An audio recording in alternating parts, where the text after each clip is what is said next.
નરોડા સ્મશાન ગૃહથી એ વિંજોલ એટલે express highway સુધીમાં લગભગ 1200 કરોડ રૂપિયાના ખર્ચે આખો આપણે મિત્રો આ ખારીકટ કેનાલ બનાવી છે.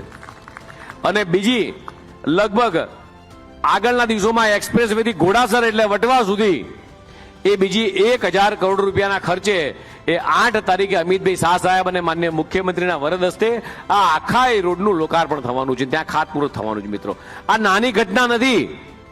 જેના મકાન કેનાલ ઉપરના કિનારે છે એમના દીકરા દીકરીની સગાઈ થતી નથી, કોઈક સગાવાલા ઘરે આવે જોવા માટે ત્યારે જુઓ કે નકરી નરી ગંદકી છે, નકરા મચ્છરો છે, વાંસ મારતી હોય અને દીકરીને જોવા આવ્યો કે દીકરાને જોવા કે મારે અહીંયા વહુ દીકરી દેવી નથી, તમે તો ખારીકટ ગંદકી કેનાલ જોડે રહો છો.